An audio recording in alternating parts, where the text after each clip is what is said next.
Today you find us at Stradsett Park Vintage Rally near Kings Lynn in Norfolk, about halfway between Downham Market and Swaffham.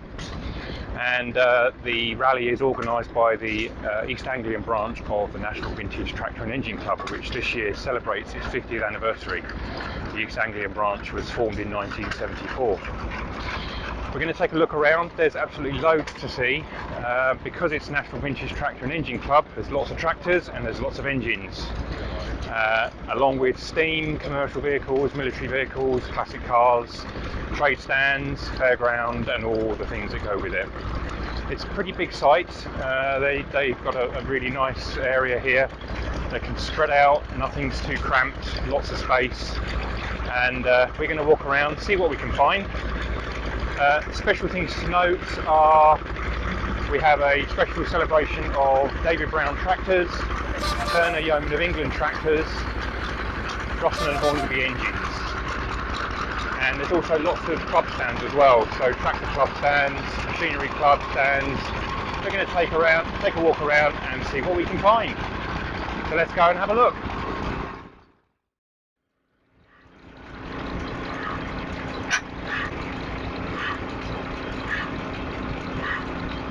Beautiful Gardner engine, single cylinder, gas powered, propane gas, and it's like a hit and miss engine, so every so often you hear it fire. There you go. And the big flywheel will run the engine until it's ready to fire again. An absolutely wonderful piece of engineering. Of course, Gardner are well famed for their diesel engines in commercial vehicles, buses, lorries, the like, but the big stationary engines is where they started. Really beautiful piece of equipment. Looking by the size of it, you probably need a forklift truck to move it around. So, not one that you could just easily work on, I don't think.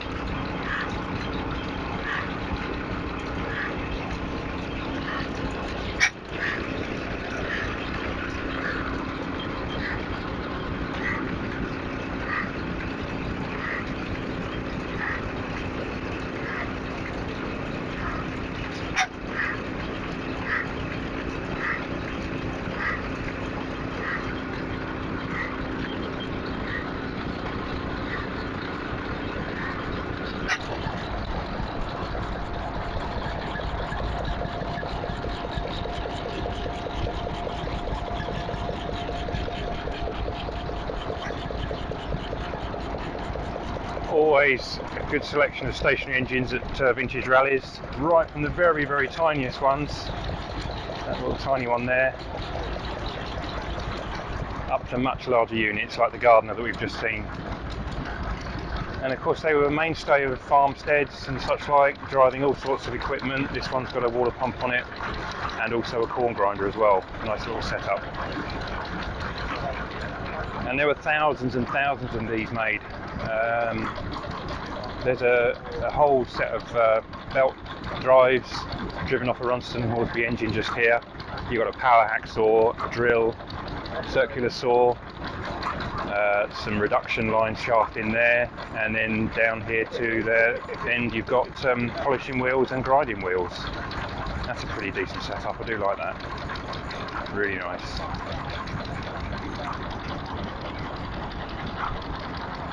It certainly adds to the display when you've got loads of tools running off an engine rather than just having the engine just sitting there all on its own. That's a really nice display. The guys really made an effort with that one.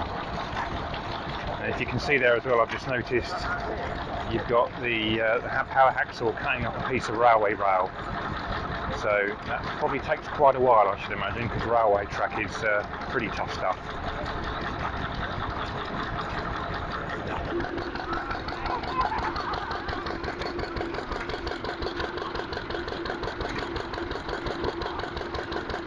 Lister were very, very important engine manufacturers in the mid-20th century.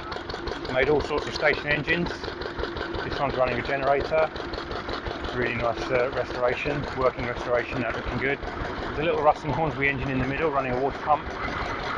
And at the end we've got a Fowler engine. That looks very much like a Lister D, but it's definitely not a Lister D, I can tell.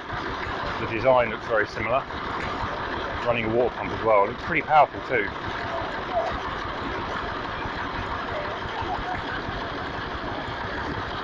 Fowler are the same people that made obviously the steam engines in Leeds, and we competed with Lister and Petter and all of the other manufacturers in the market at the time. Quite an unusual little engine, don't see many of these around.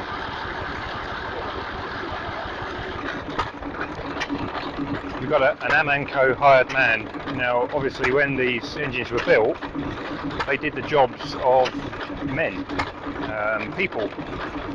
So I guess they named it the hired man to appeal to potential purchasers of these machines that you don't need to hire a man anymore. You can use your Amanco engine to pump water, grind corn, run electricity, anything that you think might be done by a person. And of course that is the legacy of the Industrial Revolution, and also agriculture, mechanisation, where people were replaced by machines. This is a rare engine, Walsh & Clark Victoria. Again, not many that you see of these around, that's for sure. This one's built in 1909 and it's rated at 4 horsepower. And it's a really lovely looking engine, in fact.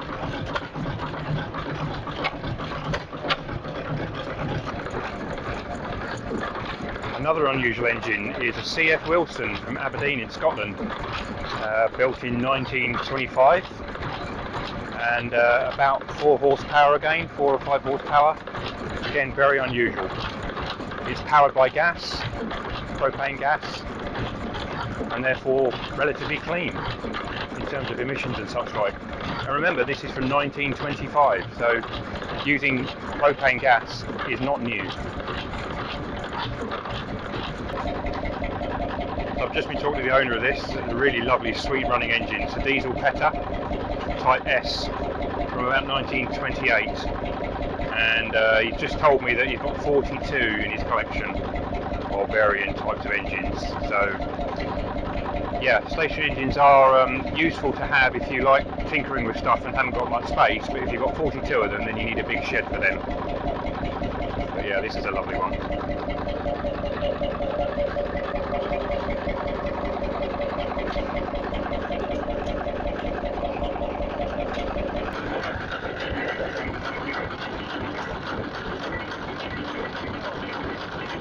Really beautiful rusted engine. Got fuel tanks to go with it, oil cans, some advertising material.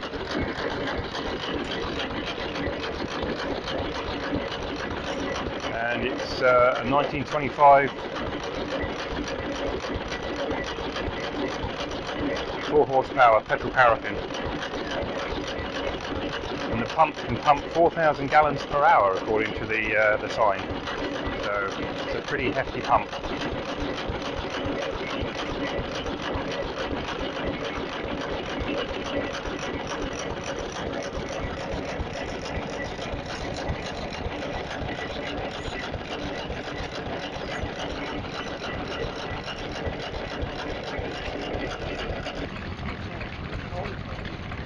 So this little engine here is a little Herbert Brown gas engine, again powered by propane. A really giddy little engine from 1911, English, Haywards Heath, Sussex apparently, but it's actually powering a bandsaw sharpener. Now that is something you don't see very often at a rally, and a really intricate machine. If you notice on the wheel of the sharpener in the middle there, it's actually got a cam on it which feeds, it's the feeding of the saw blade. So that as it passes across the blade, it feeds another tooth along and it sharpens the next blade. Absolutely ingenious. And I guess you just keep going round and round until your teeth are sharp.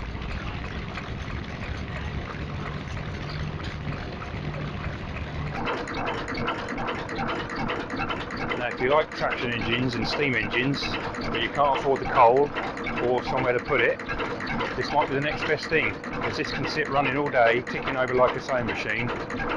Absolutely fantastic example of British engineering. Russell and Hornsby, 9 horsepower Type IP, 1921.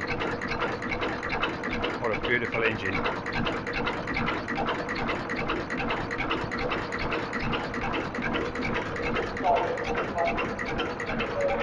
behind that, we've got another IP.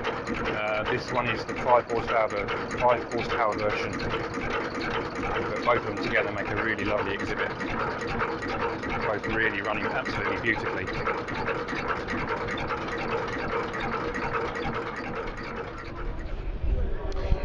Nice turnout of commercial vehicles. Not a huge amount, but remember this is a tractor rally at the end of the day. So we've got various vehicles from the 60s, the 70s, the 80s. A couple of lovely F10 and F12 Volvo trucks. If you're into your trucks, that's really nice. It's an FL6 flatbed there from early 90s. Old Bedford CF flatbed, really nice. Another Bedford tractor unit, I think with a Scammell couple on the back. Scammell coupling. Yeah. Now this was a really ingenious piece of equipment. Scammell made lorries in the 30s, 40s, 50s, and they designed this coupling on the back, which was the forerunner to the fifth wheel coupling for an articulated lorry. So basically a trailer that you pulled and it articulated as you went around corners.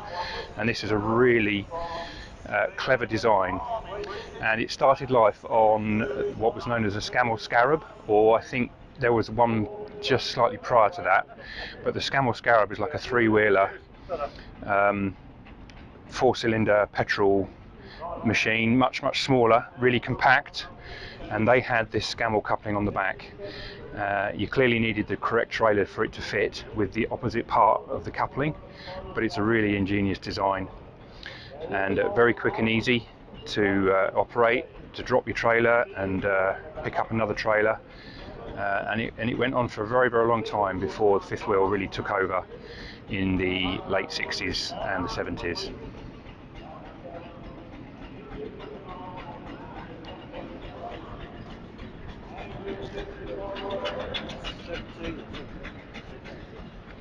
Nice big Ford Thames 5-tonner. Looks like a fairground machine. Beautifully restored. And I suspect it's been modified to live in the back. Yep, good idea. So it's been turned into your ultimate camper van.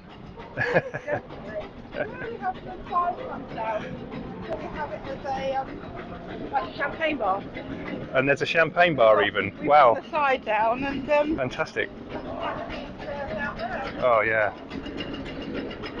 Why would anybody want to buy a modern one when you can do something like this? Although I suppose you've got to have somewhere to park it though, haven't you? Yeah, stored inside. Yeah. Oh yeah. Best thing for something. Absolutely. Yeah. That's fabulous. That takes my vote as the best commercial today, I think. Oh, definitely. Nice of you to say. Well, absolutely. I mean, yeah. What a great idea. Did it start life as a fairground wagon? No, it's a tipper. It's a tipper. Okay. And the chap was carrying stone, balancing stone from the pits. Oh right. The building sites and things like that. Yep. And that was it. And then he sold it to his son. He still using the tipper. Yeah. And then he went to a truck dealer. He took the tipper back off of it. And put a sandblaster on the back. Oh, so right. that's static underneath in the shed. Yeah. But the sandblaster for cleaning lorry chassis and stuff like that. Okay. And then it went to auction, Wings and Wheels at Bury in '97. Yeah. And a chap near us at Bures bought it and stored it away in another barn. Yeah. And it stood in there for 15 years. Oh right. Okay. And I'd seen it previous to 15. Yeah. And thought nothing of it. And then he came up, he rang me up and said, that lorry I showed you is up for sale. Right. I'm going to convert the barns into offices. Yeah. So are you interested? So I went and had a look. I was a bit busy with projects. My son was too busy as well. Yeah. I said, how much do you want for it? And we came to a deal. Yeah. And there it is. That's how it ends up. Another project to do. And where did you end up with the body? The body, was it come with it? I built myself. Oh, okay. It was a chassis cab when I picked it up. Right, on a low loader. So complete strip down to every last nut and bolt. Yeah. And then build it up. Once that's all done, build the body on it and then fit it out for living. Wow, fantastic. And there we are, that's what we have. Right. It's fitted for air brakes for a trailer. Okay. Drawbar trailer. Yeah. That's fine. But also on the front for shunting, the drawbar trailer. Yeah, sure. So additional stuff, you've got a diesel generator underneath, Uh-huh. supplying power. So you've got diesel heating, electric heating, Right. gas for your cooker, Gosh. shower toilet inside, full kitchen. Yeah.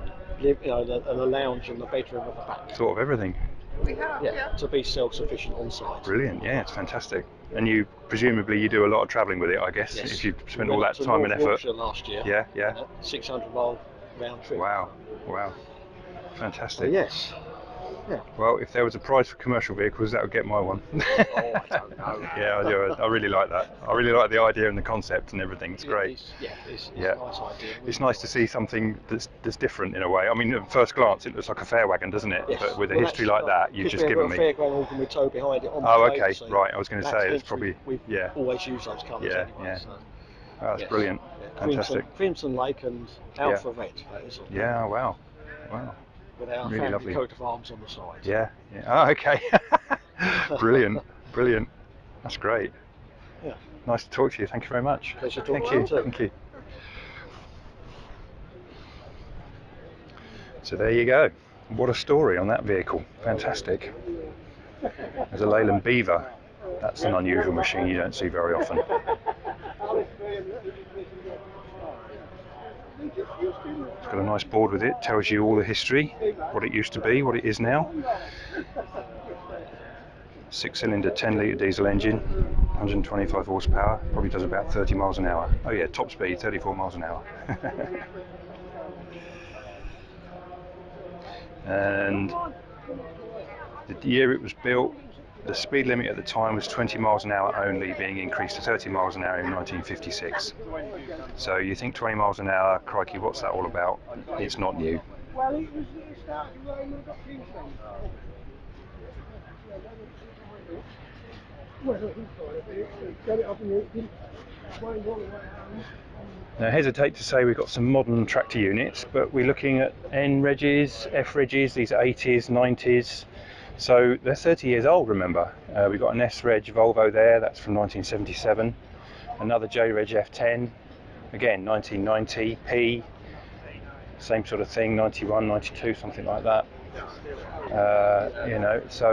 Yeah, quite a selection of commercials, really good. RAF Austin lorry, really nice if you're into your Austin military vehicles. A nice Bedford flatbed, and the ubiquitous Morris Minor van. That's really nicely done, I like that one, really good. And we even have the BBC.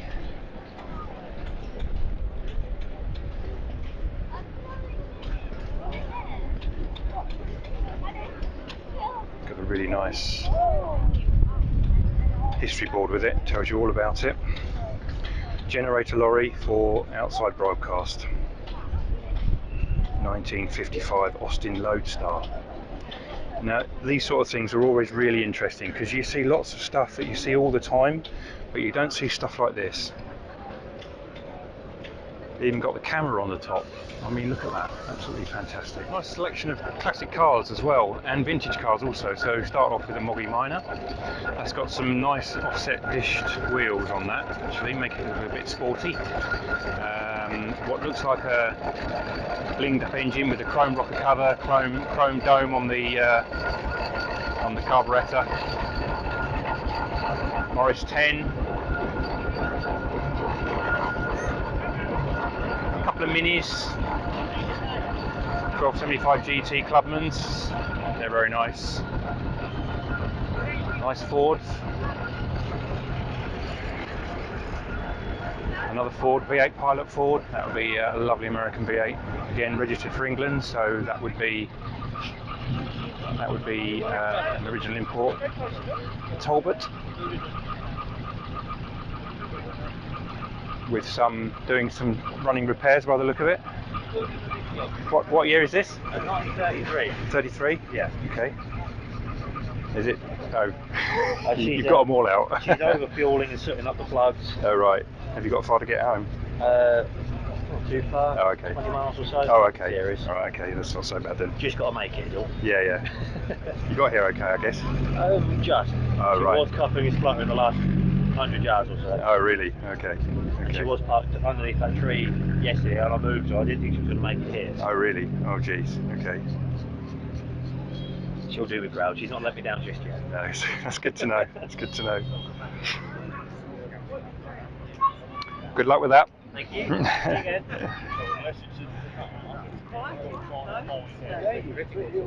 This is an old one. I couldn't tell you what it is because I don't know enough about them. But you can see the selection here is pretty good. Morris Minor Traveller with the wood frame on the back, 1970. Now, I know to restore one of these is a lot of money because the wood frame, they rot of course, and I believe you can get, it's a bit like minis with Morris Minors, I think you can get everything to build a new one, or pretty much close. So if you want to get a wood frame, I think people actually make them, you can buy them off the peg now. It's a nicely restored condition. Another Morris 8. A big Rolls Royce, silver cloud maybe, don't know much about Rolls Royces other than that they're big and square and very, very comfortable. And this is the latest or the last Granada that Ford built. After the square shape they started to go to what would be known as the jelly moulds with the Mondeos and that era of Ford cars. Beautiful D-Reg Mini. Look at that, that's absolutely Mark 1 Mini Cooper. You have to be careful with some of these, some of them look like Coopers, but they're not always a proper Cooper.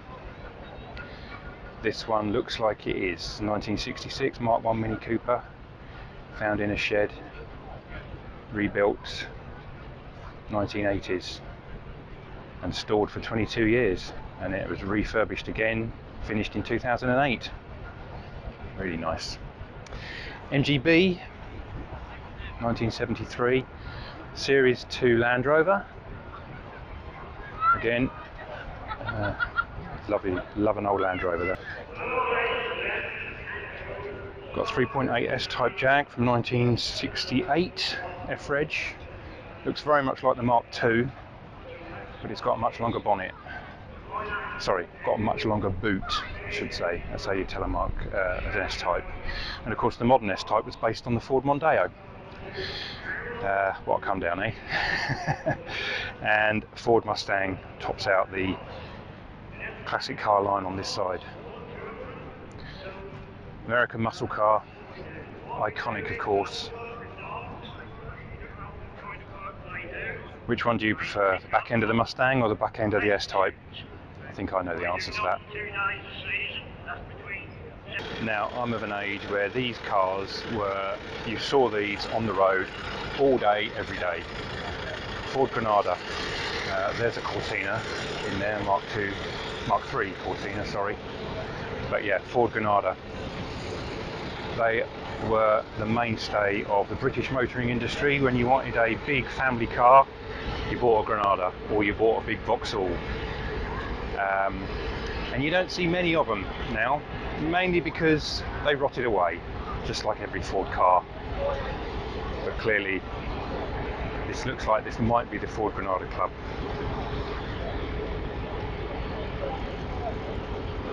Built, I think, probably Dagenham in Essex, and yeah, absolutely fantastic bits of kit, but they rotted like hell. Just like every other British car of the 1970s, they rotted away and you just don't see them. This one is in particularly nice condition. A-Reg 1984, 1983, 84, something like that. V6, fuel injected. I would suspect this age it would be a Cologne V6 built in Germany. I'm not entirely sure where they were built, whether they were Dagenham or whether they were in Europe, but certainly I know Ford Capri ended up being built in Europe. Don't know a lot about military equipment, never really been into the military side of things. There's always a turnout of military equipment at vintage rallies, steam rallies, etc. And usually they put on a good display. So we've got a machine gun post in front of us here with a couple of, there's a modern military Defender Land Rover. We've got obviously got a field tent, Morris commercial military vehicle. What looks like a field caravan, I guess for directing operations.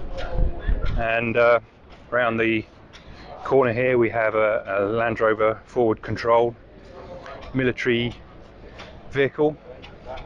the 101 forward control, predominantly built for the military industry, but subsequently they are used in commercial operations as well. Another modern Defender, and 3 Willys Jeeps all in a row, which is nice to see. Left-hand drive, they're American of course, shipped in over in the Second World War, and again, Willys Jeep, really well-known manufacturer of Jeep, and you see these in films and depicted. They were a mainstay of the American Army. And an Austin 10, 1947 Austin 10 staff car, I guess. So, and that's for sale as well. So if you fancy a little bit of military history, then there's one for sale. So this is an Active Fisher snow track. It's a Swedish machine. It's got a Volkswagen engine in it. Built in 1971, presumably for use in snowy conditions, hence why Sweden built it, I suppose. It's got a Union Jack on the bonnet, so presumably the British Army also used it. And early 70s equipment, and it looks like it's got a missile launcher mounted on the top. So yeah, interesting piece of equipment. You are a driver.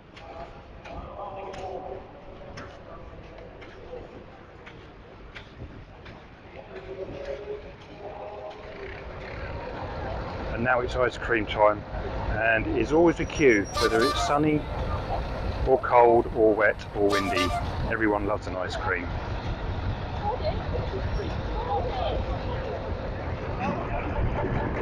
So there's a nice Marshall lineup at the rally, and a really desirable tractor is the MP6, and it's an MP6. It's a 6-cylinder, straight 6-cylinder diesel Marshall Prairie tractor, built for export for big acreage.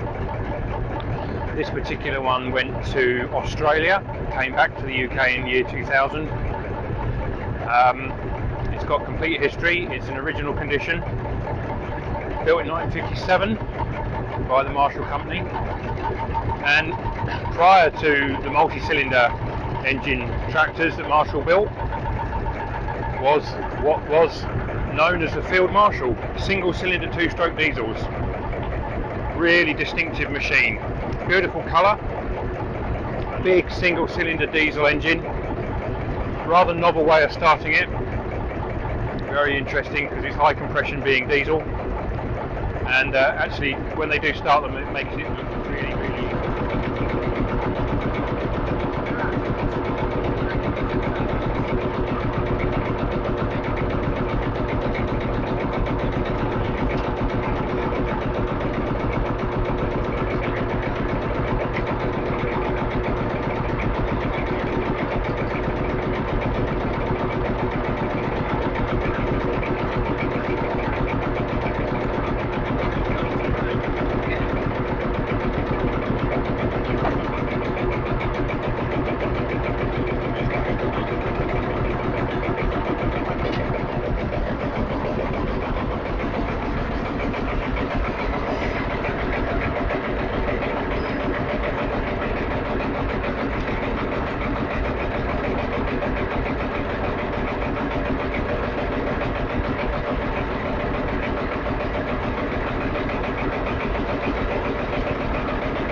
Series 1, Series 2, Series 3, and then the final ones were Series 3As. And there's a selection of all the different types here today, except the 3A. The 3A was orange, but all basic same design. And the forerunner to the Field Marshal was the Marshal M. Basic similarity is the single cylinder 2-stroke diesel, and very distinctive characteristic sound. The later ones, the Field Marshals, were known as a Popper Marshal because of the big popping sound that used to come out of the exhaust. Well, still does when you run one. Really desirable tractor. So there's a special display of Turner Yeoman of England tractors at this rally. And Turner Engineering Company was formed in the late 1800s and made all sorts of engineering products. They turned to steam cars in the early 1900s, but they didn't really take off. They finished making cars about 1928, something like that, mid-20s. And then they turned to tractors.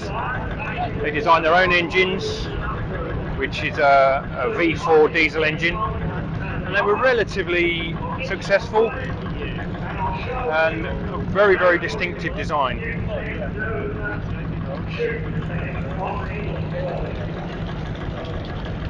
You don't see many of these Turners at rallies, maybe one or two occasionally, so there's a good turnout here. There weren't many of them made particularly.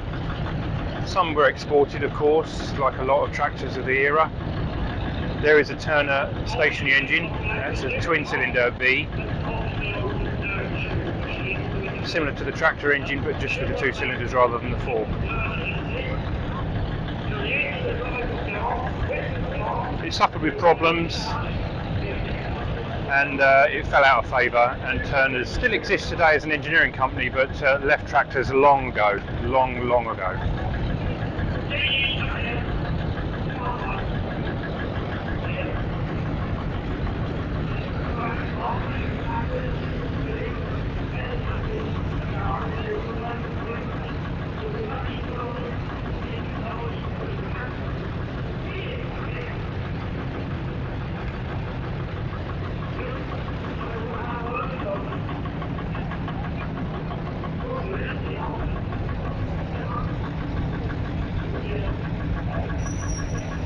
'This particular tractor's got, looks like it's never been restored. These are the sort of tractors that I like. It's showing its history. Every one of these machines can tell a story, but if you leave them in their original condition, that's the story complete. It's even got a lot number on the bonnet for when it was sold at auction, which hasn't been taken off. And those sort of things to me are priceless.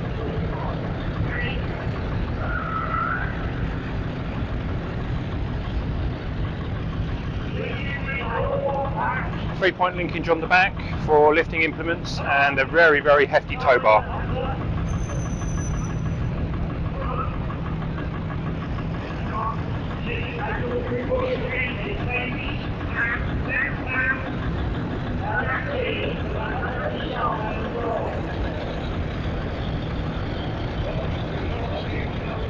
Nice turnout of early Fordsons. I believe these are owned all by the same family.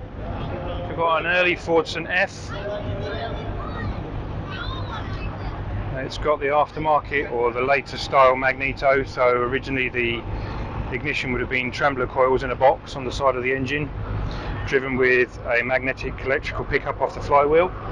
The trembler coils became unreliable, so they fitted a magneto conversion driven off the front of the engine. Very nice condition, this one. I'm not sure of the year. I say it was an early one, it might be later because it's got the wings on the back, which they didn't fit on early Fordsons. They just had no wings whatsoever. The problem with these was that they tended to tip up backwards. So the wings added as a bit of a rollover protection. So where it's widened out at the back, if the tractor did tip itself upwards, the wings would stop it from tipping right over backwards and crushing the driver.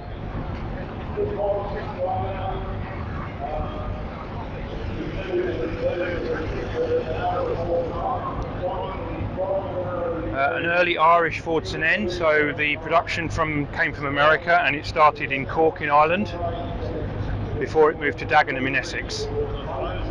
And this is what's called a transitional tractor, so this came between F and N, so it's a very early N, built in Ireland.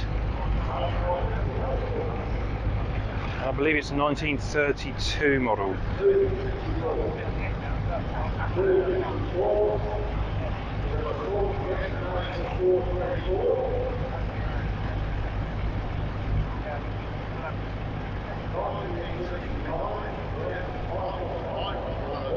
An RAF Fordson Standard, wartime tractor for towing aircraft and bomb trolleys on the airfields in the war. Beautifully restored, very nice condition. And your regular land utility or general purpose Fordson Standard that was used in the wartime for basically ploughing Britain up to provide food for the war effort. Very common tractor. Mainstay of the agricultural industry in the 1940s. And we've got a number of Fordson E27N majors, so the demand for power was becoming increasingly important in the late 40s, and the standard N just was not cutting the mustard. So Ford designed the E27N major. This one's got a P6 Perkins diesel in it, 6-cylinder, which is a very powerful tractor. Quite often they had high-speed gearboxes because they could be used on the road as well. But that is a real big man's tractor of the period, late 40s, early 50s. This is more like the one that I had when I was about 15 years old. No, I was about 13 years old. It's the first tractor that I bought, E27N, petrol paraffin. It was 1950, and when I bought it, it was only 31 years old. And to me, it was a vintage tractor because I hadn't grown up with one. Of course, some of the tractors here today are more than 30 years old, which I worked on when I was at college and starting out from school. So to me, those are modern tractors, but in reality, they're vintage tractors now, because my Fordson, when I bought it, was 30 years old. Some of the Internationals we can see here and the Fords that we can see, the 10 Series, and some of the big Internationals, they are all 30, 40 years old now, so they are all old tractors now. Yet to me, they're like modern. Another P6 Fordson Major, really lovely tractors, P6 Fordson Majors. Really good engine, Polly Perkins engine, diesel, indirect injection, absolute plodders. They would really got the power. Once you got it started, what a great engine.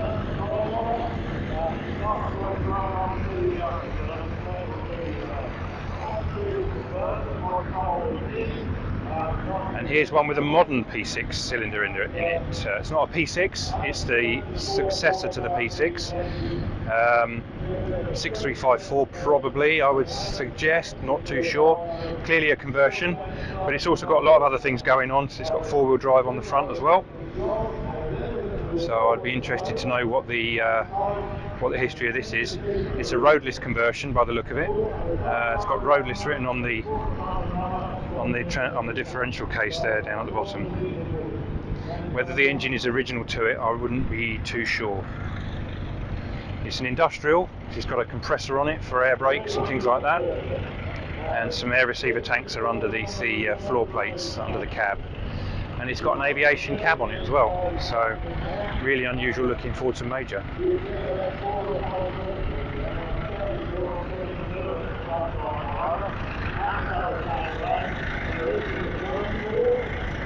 And we finish off with a Fordson E27N petrol paraffin standard tractor. No hydraulic lift on this one, just drawbar. Very simple, but it fulfilled the hole that was being created by the lack of power in the Fordson Standard. Ford Ferguson. This was the forerunner to the Grey Fergie in England. So this was built in America by Ford. It used the Ferguson system for the hydraulic lift. So therefore was called the Ford Ferguson, but the design is a Ford design. Harry Ferguson fell out with Ford, or they fell out with each other. Harry Ferguson took the design patents for the whole tractor and created the Grey Fergie, which is known as now as the Grey Fergie, the T20. There was a lot of copyright issues, lots of legal issues going on around that, but the Grey Fergie is an American tractor. So that's how it originated.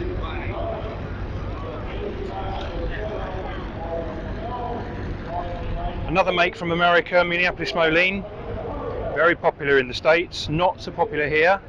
They were quite expensive, but some farmers could afford them. They were a good tractor, very well engineered. Now long gone, the name has long gone into history, along with the likes of Oliver and other makes, all merged into the big conglomerate known as AGCO. So there's quite a few tractor clubs at the rally. This one is Carrington Rally, so they're advertising the Carrington Rally, which happens at the end of May, up near Boston in Lincolnshire.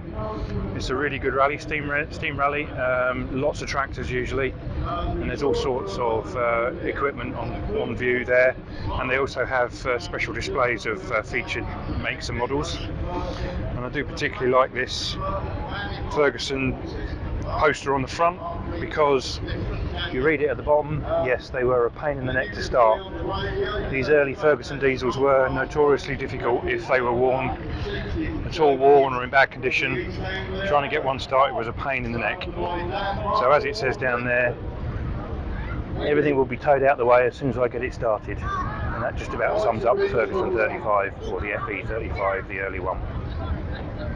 Peterborough Farm Machinery Preservation Society, a society that's been going a very long time, and they've got a number of different types of tractor on here, everything from the Grey Fergie International 275, D2 Caterpillar, big John Deere, modern John Deere 4-wheel drive, and we've got, because it's a David Brown special event, there is a good selection of David Browns, from the white and brown machines from the late 60s down to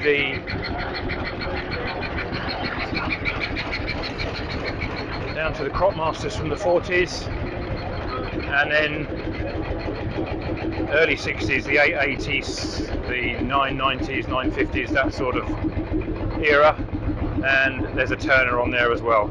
So Peterborough have made an extra special effort to feature the makes and models from David Brown and Turner.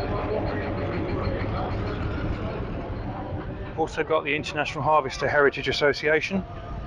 Again, we've got what I would term as a modern international, Case IH, but that would be from the late 80s, early 90s, so again 30 plus years old. We've got B275, a B414, 434, a B250, all from the late 50s, early 60s. Nice little display there, because we've even got a loader tractor with a drill on the back, and behind it a combine, International Combine, all in working clothes condition, so never been restored, just as they came off ex-farm, just as they should be. Shows all the history. Always nice to see a combine, but of course owners of combines are few and far between these days, because you need somewhere to store it. But it's good to see them out and about at a rally like this.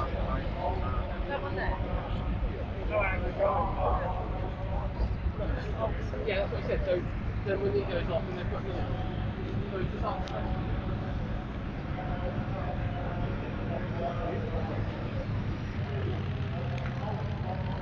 Norfolk Farm Machinery Club have brought some big equipment to this rally.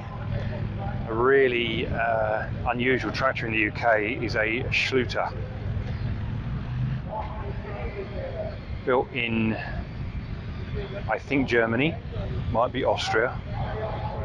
4-wheel drive, multi-cylinder, 6-cylinder plus engine, majestic looking tractor, very nice. And then we have a Fendt tractor and a Claas, 2 Claas in fact.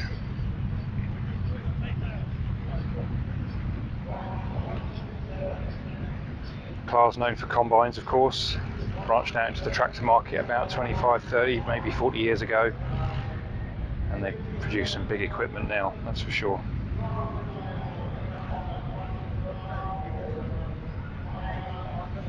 So the Haddenham Rally, which is held between in September, second week in September. Haddenham Steam Rally, been going lots of years, that rally. Very popular steam rally and heavy horse show. They've got a small display of David Brown's, which is nice to see. Again, making the effort for the show for David Brown feature.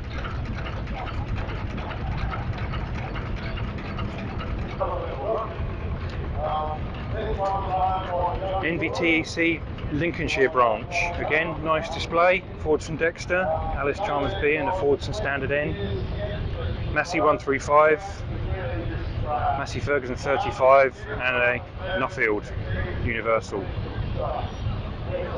Nice working clothes example.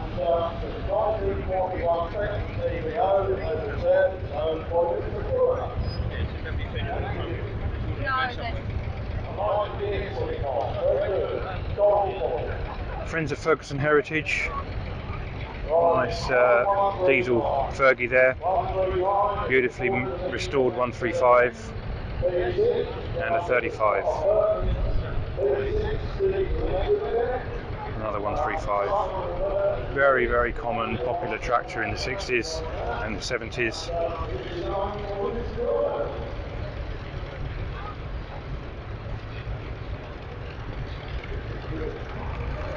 And we've got an interesting Ford lineup, of course. Ford, very, very prominent manufacturer.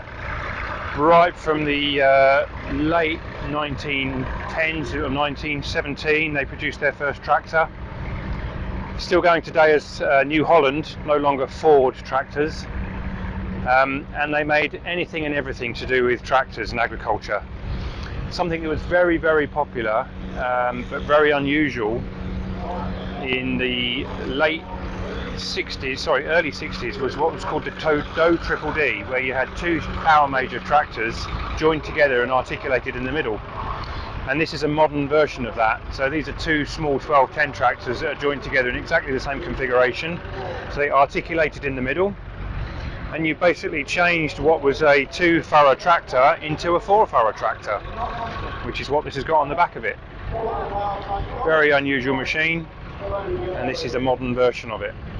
It's incorporating exactly the same principle of the dual drive. They called it the Doe Triple D dual drive. And yeah, this is very unusual, but there's not many of these around. So display of garden tractors. International, Wheel Horse, Atco, mowers.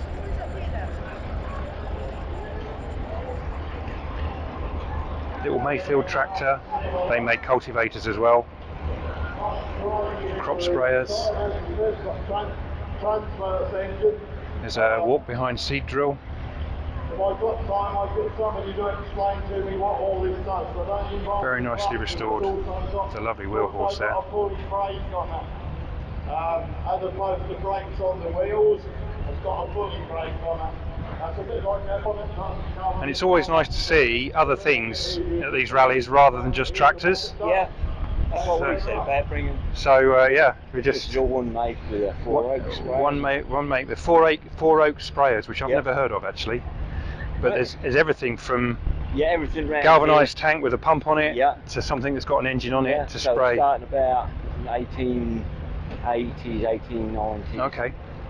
Through to sort of about 1960s when they Right. folded. Are they English? Yeah. Yeah. Okay. Yeah. But yeah, it's just we're getting quite a nice collection now. So some of the earlier stuff with the hand operated ones out on the shelves. Yeah. And then you come to this. Yep. That came out of Holcombe Hall Museum. Oh right. Okay. Next to went down to Kent for the big one on the end, come out of North Walsham, so they're they're all over. Some are local, but some some from a way away. Yeah, but it is. It's just bringing something a little bit different. Yeah.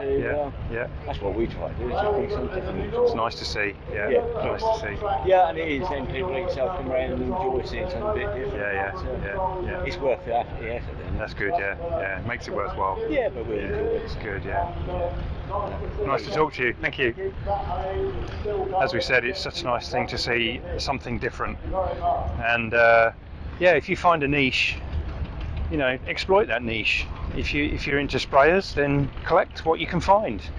These are all made by the same company. There's some handheld sprayers there for spraying insecticide and herbicide on plants, used in orchards, vineyards, stately homes.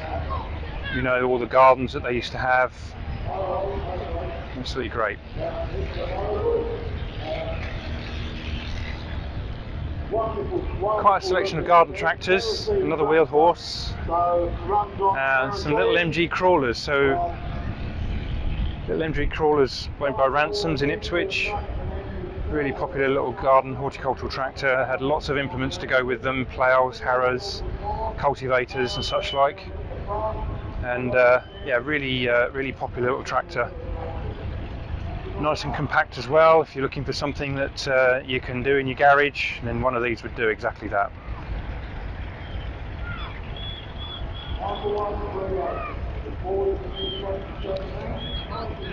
There's a Lister Auto truck and a Ghana horticultural tractor, and what looks like a Barford Atom horticultural tractor there. It was a walk-behind pedestrian, self-propelled. Again, had lots of implements to go with it. Little Villiers single-cylinder petrol engine, cultivators, ploughs, you name it, seeders, all sorts went on the Barford Atom. Allen Oxford scythe. This thing was dangerous. So we've got a cutter bar on the front, no guard.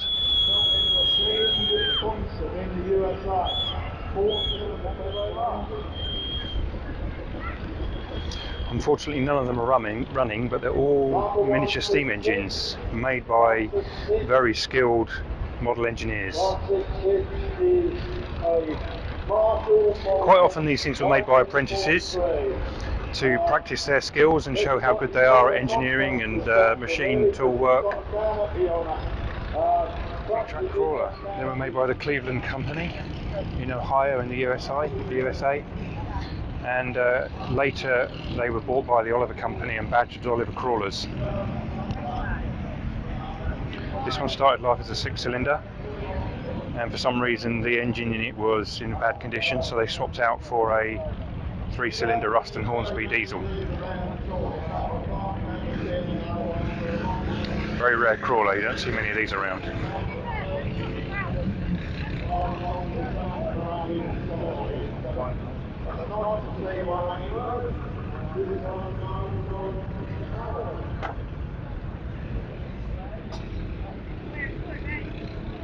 A couple of early case tractors here, cross motors they were called, for the very same reason that exactly that, the engine was transversely mounted in the frame. Early to mid 20s, petrol paraffin, humongous great 4-cylinder engine.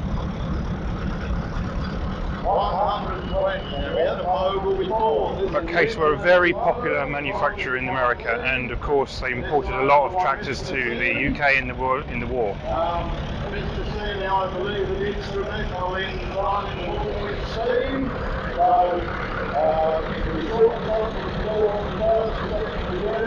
This one built in 1919, one of the first.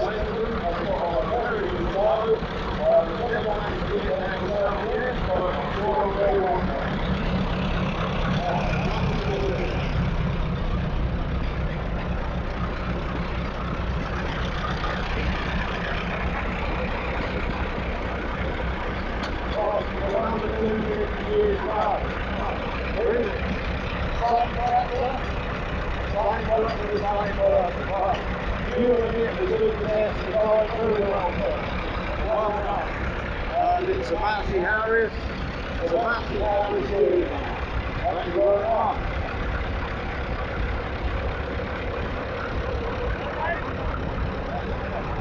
huge air cleaner on it. Very interesting.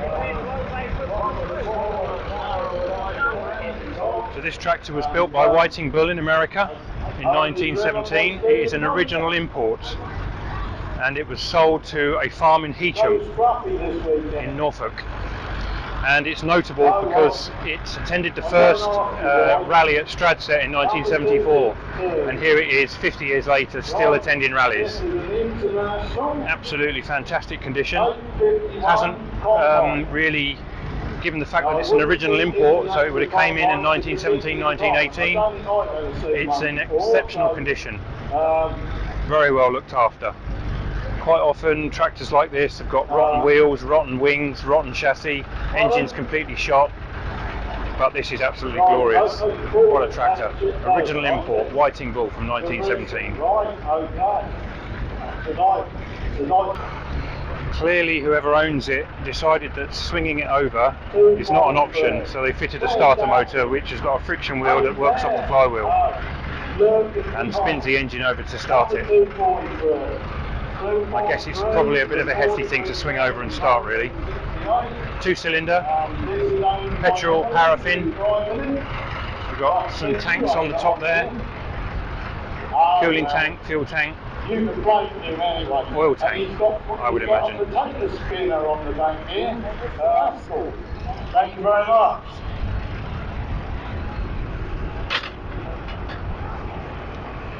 As you can see, unlike some of the early combines, it's great now. Absolutely huge drive wheel on the back.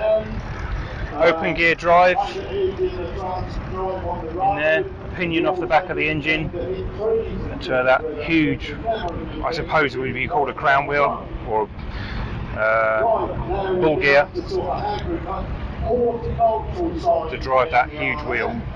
Interestingly, no cleats on this one, but they do make a mess, so maybe in preservation it's been taken off so it doesn't cut the ground up. Very good little tractor for a small, for a market garden or for horticultural planting. A couple of very early tractors. We've got the Bull Whiting that we saw earlier.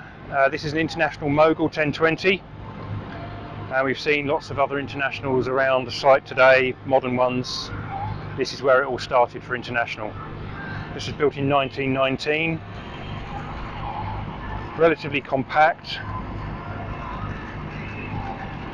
Prior to this, they were huge prairie tractors, like the size of lorries. And International were one of the pioneers of bringing size of tractors down to a manageable size, so they could be used without compacting the ground. Being so large you couldn't see around them, much easier to use, even though it's still effectively a stationary engine on wheels.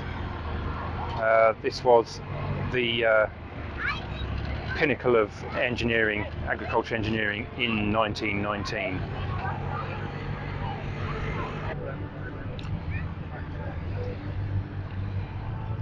Not a hugely comfortable driving position by the look of it. Yes, you've got a tin seat which would always be cold unless it was in the summer, and then it would be baking hot.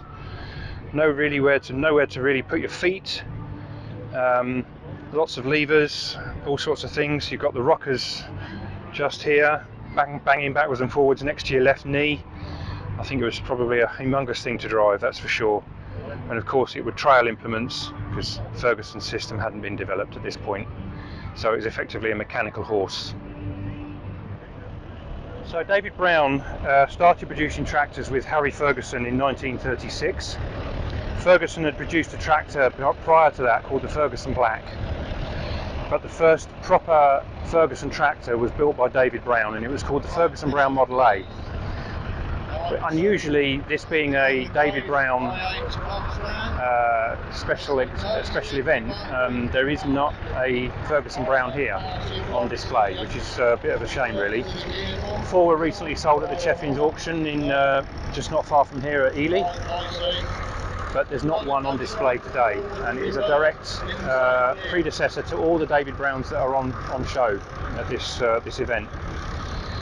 David Brown then went on to make their own tractor in their own right. It was called the VAK1, and that's an example in front of us here. So early 40s, late 1930s, early 40s. and it became the David Brown Cropmaster. And there's a number of exhibits of that type of tractor on show today. There's a Minneapolis mow line, a bit of an imposter in the David Brown line, but nonetheless. And the Cropmaster became an iconic tractor, again another mainstay of British agriculture in the 40s. They were used on airfields to tow tractors and aircraft. And this model stayed until late 1940s when it was superseded by the 900. The colour of it is hunting pink, and I think the 900 came in about 1952, 53, something like that. And they're a very common, popular tractor. Petrol paraffin or diesel. So the David Brown 900 was the successor to the Cropmaster. It had the same colour, hunting pink, but it had blue wheels and a blue grille. There's a couple of examples here today. This one looks like it's in unrestored condition, which is what I personally like. But it is nice to see them painted up, but personally I like them as they are like this.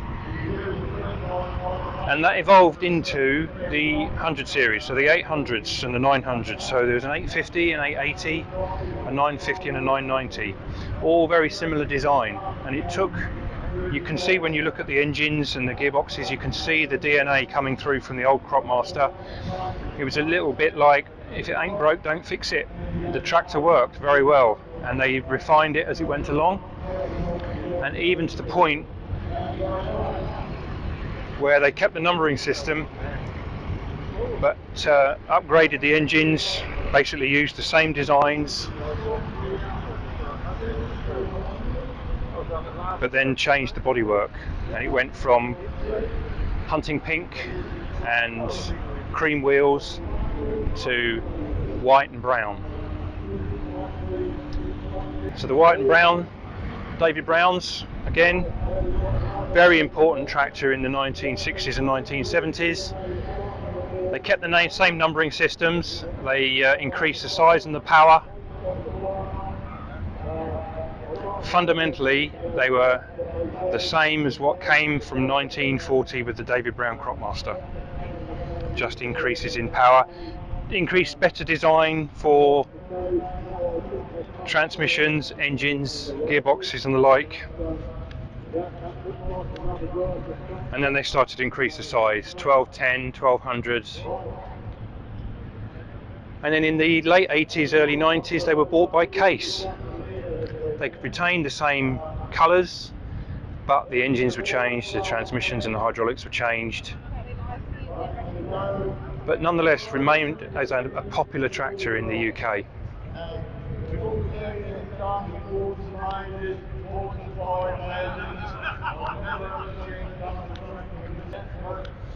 This one's a high crop version. So this was designed to traverse over high crops such as corn and other things which, if you drove over them, the lower axles on a lower tractor would damage the crop. So this was designed to ride over the top of the crop and not damage it. It's got thin back wheels, so it would go down a row crop, what's called known as a row crop tram line. So again, you could go between the rows of the crop that you were cultivating. And then the opposite to that was low pressure ground tyres, such as these, very wide tyres.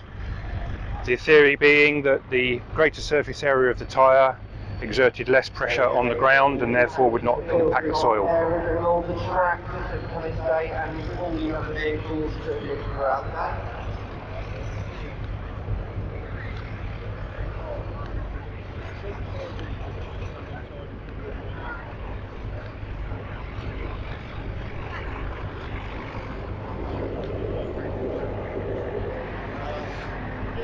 David Brown also produced crawler tractors, basically using the same design with the transmission and engines and adding tracks to it to make it into a crawler. This one is a 50 TD, which is a 6-cylinder version of the crawler design. 6-cylinder diesel David Brown engine, and the one next to it was the original Trackmaster, which is the basically the Cropmaster with a 4-cylinder engine, diesel engine, and an undercarriage for crawler use. And the early crawler tractor was a DB4.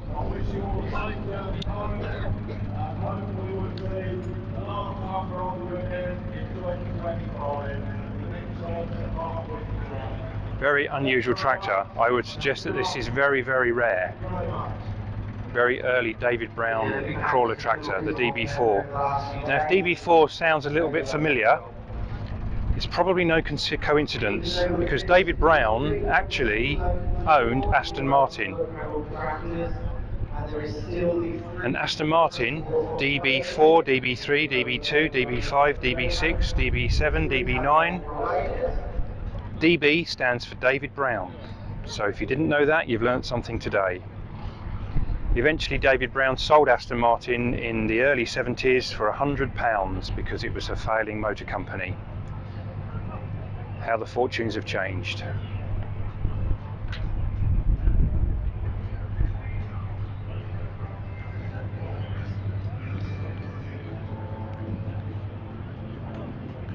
And the David Brown 50D was a threshing tractor. So this was a big tractor, 6-cylinder David Brown diesel engine, same as in the Trackmaster 50D crawler. Very rare tractor and very, very desirable. Used as a threshing tractor, it would drive threshing drums. It's quite likely has not got any linkage on the back. No, it's just for towing and threshing. So it was for lugging implements around or towing threshing drums and driving them. So you couldn't use linkage for lifting implements in and out of the ground. It did not exist on this tractor.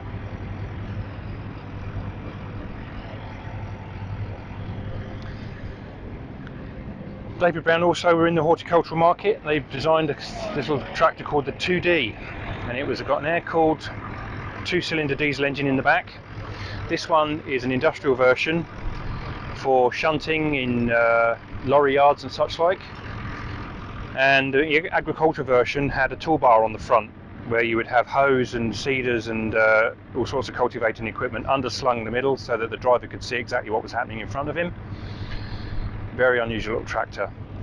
And interestingly, the lift and lower mechanism, if you look down here, this is a compressor driven off the back of the engine or back of the gearbox here. This is the air receiver in the middle spine of the tractor, and these are pneumatic cylinders. They're not hydraulic, they're pneumatic cylinders for lifting and lowering the tools in and out of the ground. Very unusual piece of equipment. And this one's for sale if you fancy it. And it's complete. The hoe is at home, it says.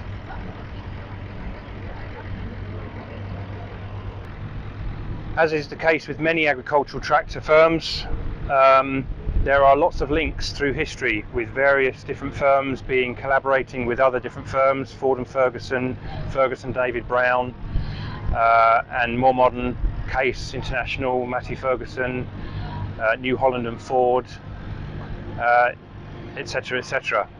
Now, even in the 60s, this still took place. So the tractor in front of us is effectively a David Brown 990. So the Oliver 600 was built by David Brown. It was marketed in America under the Oliver brand. Now, Oliver in America was a very big tractor manufacturer from the very early 1920s in collaboration with Hart Parr, and the Oliver 600 was a David Brown 990, and they were sold under the Oliver name so that David Brown could get a foothold in America. And once David Brown had established its own network in North America, they stopped selling them to Oliver and sold them in their own right as David Browns. But this is a David Brown with an Oliver badge on it. Badge engineering goes back decades.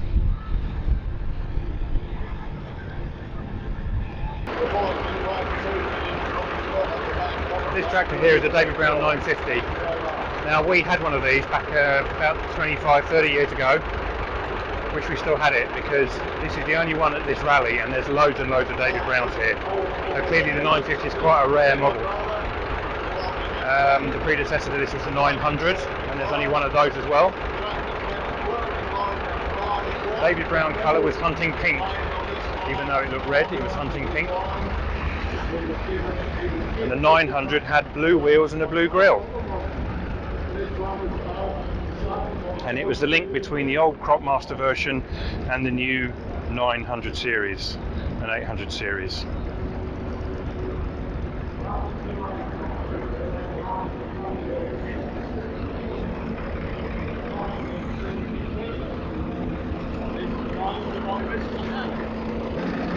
And David Brown was eventually bought by Case,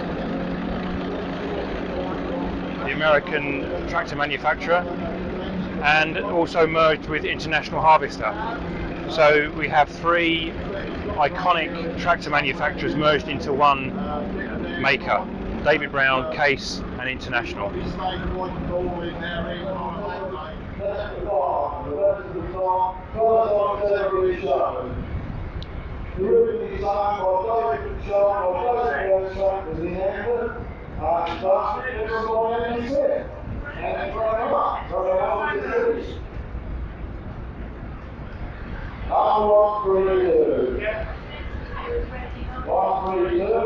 Fordson in 1942. One Mr. Rawls. Happy birthday to you, and the most one Horticultural. But some of the beginning, they were working in the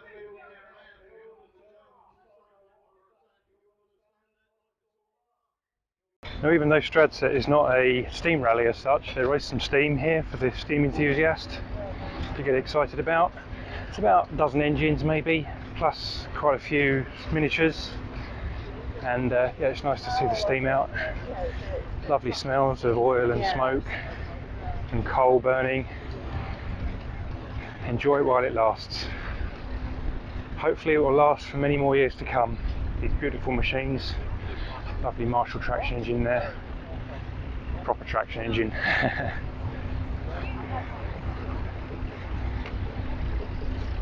There's a little Fowler tractor there, ticking over very nicely. And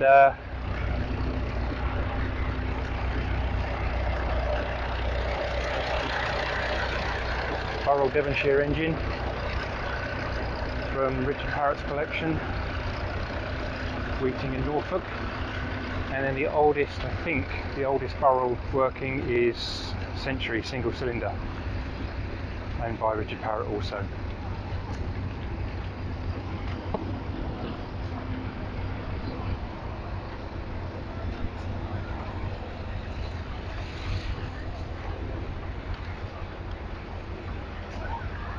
(1877). Got some lovely history with it.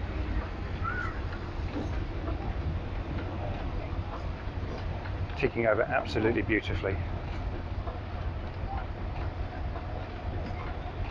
Just like a wristwatch. So the next time I'll be out and about will be at Wheating. I'm not exhibiting at this rally, but I will be exhibiting at Wheating. And Wheating Rally is the 19th to 21st of July, Wheating in Norfolk near Brandon. I will be there with a Hartpar tractor, and we also have our little Marshall 3-inch traction engine entered to that as well. So we'll be enjoying Wheating. Hopefully I'll be doing some work with the Hartpar as well, that's the plan. But if you want to pop along to Wheating in July, we'll be there. So that is Stradsett Park for another year. And yeah, it's been a good day out. There's lots to see, way more than I could capture on camera, because I'm not going to be doing like a 2-hour video. It takes forever to edit for a start, but also I don't want you guys to get bored.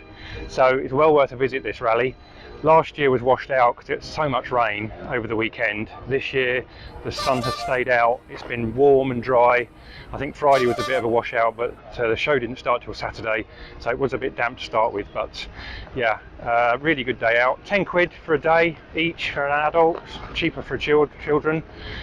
You've got everything here. You've got trade stands, you've got fairground, you've got food stalls, you've got entertainment, musical entertainment, you've got tractors, cars, motorcycles. Didn't catch any motorcycles, so apologies for that. But as I say, what do I pick? Tractors are my first love. This is what I came for. And hope you've enjoyed the video. Please like and subscribe if you want to follow more of our mechanical adventures. The next show we'll be at, to do with vintage tractors and steam engines, will be Wheating in July, and I'll be exhibiting at that one as well. So hopefully we'll see you there if you're going to pop along to see that. And for the next video, keep watching, keep looking out, and we'll see you on the next one. Take care, bye for now.